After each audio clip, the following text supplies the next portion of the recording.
I usually cry during all of my speeches, and now that I'm pregnant and super hormonal, there's just no hope. So I apologize if you can't understand me through the sobbing. Thank you to Eileen for that really lovely speech. I mean, I'm basically just a selfish actor who found a really great part, honestly. I think I'm an actor because I've always loved the idea of being part of a story. When I was a young girl, when my mother would tell me a bedtime story, I would just beg her to make me a character in the story, put me in the story, I would say. And as a result, when she wasn't reading Greek myths to me, she would make up stories with me in them.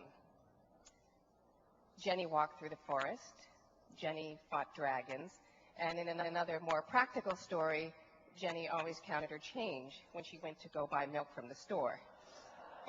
There were a variety of fictions, and I think from an early age, we all see our life as a narrative, and the narratives to which we are exposed oftentimes shape the narratives we create for ourselves. Through our imagination and through the exposure to the imaginations of others, we are constantly in the process of creating ourselves. And as I got a little older and was more aware of television and magazines, I searched for images of girls that looked like me. As a biracial girl growing up in Chicago, there wasn't a lot there, positive or otherwise. I mean, I had Spock. That was really it. My theme song was Cher's Half-Breed. And as for being a female, the only woman or women who had any kind of power were either witches or scantily clad blonde genies running around furniture. And giving the choice, I think I'd rather be a witch. Somehow, my story wasn't there. I was too young to start reading Faulkner. I hadn't seen Imitations of Life, and so I wasn't aware that I was supposed to be this insane, oversexed, tragic mulatto gal. I mean, certainly my otherness sometimes was so palpable, it was a wonder that anyone could see me. I was that invisible. And certainly when society fails to tell your story, there is an unspoken message that the story is not worth telling. And yet, somehow, I think it was either the Greek myths with all the powerful shapeshifters and half-human, half-beast deities, or the Jenny Makes Perfect Change story, I don't know. I thought perhaps, just maybe, I was different for a reason. Like I wasn't some horrible mistake. It wasn't some horrible mistake to go undocumented in the world. As an actor, I have been very aware of the stories of which I am a part. As an actor, I've been very aware of the times when I'm able to play the other, and I'm happy to have those opportunities, the majority of which have come from Showtime. When I met with the producers of the L-Word, led by Eileen Shaken, to talk about the show, my character, Bet, was initially not biracial. I suggested that the character be made biracial so I could serve all those people who were like me and had never seen themselves represented, except for maybe in a Benetton ad.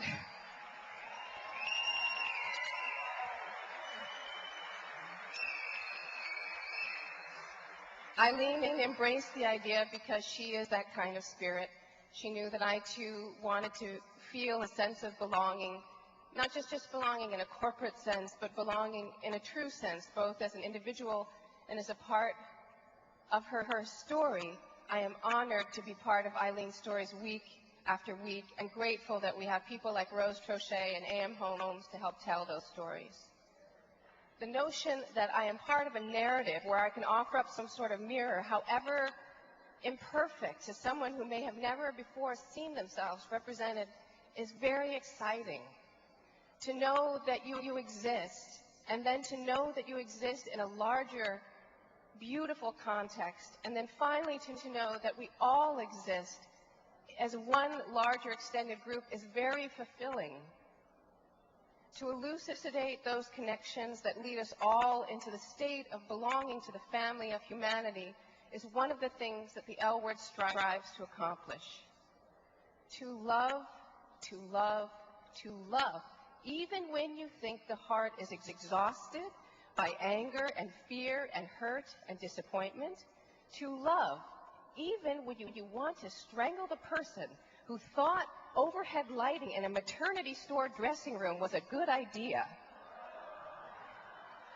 To love, that is a larger task which connects us all. That is the narrative to which I hope we all can strive. We live in a time when it has been made very clear to us that this human life is impermanent. At any moment, our lives may be interrupted by a tsunami, a terrorist attack, a mudslide, or an earthquake. There are no guarantees that we will have tomorrow, but we do have right now. And so it is clear that this human life is extremely precious. And within this life, I think our most precious gift, the one that we can take with us, is our capacity to love and be loved. And when two people love one another, that in and of itself is a miracle and a blessing. So for one person to begrudge another person their love for someone, for whatever reason, to me, seems to be quite ludicrous, particularly in the larger scope of things. I imagine when that person who has spent so much of their time condemning others reaches the gate of heaven, St. Peter or Lassie or Harvey Milk or Anne Bancroft, whoever is guarding the gate, will say to them, "You goof, you missed the most important thing, love. Now go back and try again."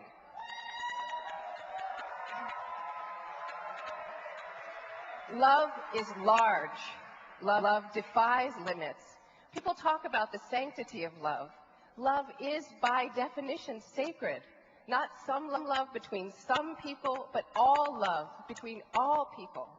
How can anyone say that one person's love is more sacred than another person's? If it is indeed love, it is sanctified. If it is indeed love, the right to marriage is not questionable. In my mind, nothing pleases God more than love. Hormones. I do not think it pleases God to codify bigotry. I do not think it pleases God that fear guides the hand of the law in the name of a cultural war. Desmond Tutu once said that the great problem of our age is one of belonging. Who is the insider and who remains on the outside? Who will exact the spoils and who will suffer these groupings are realities, but they are also fictions put forth by people who benefit from the politics of division. The audience who watches the L Word are a diverse group. And what does that mean?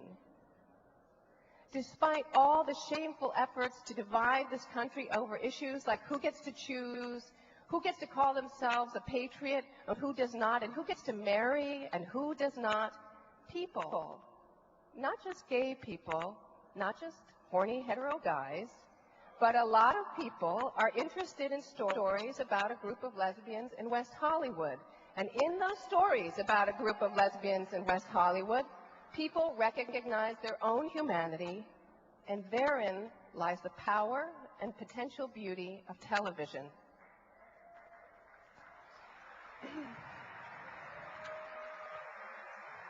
It has been said that history is written by the victors.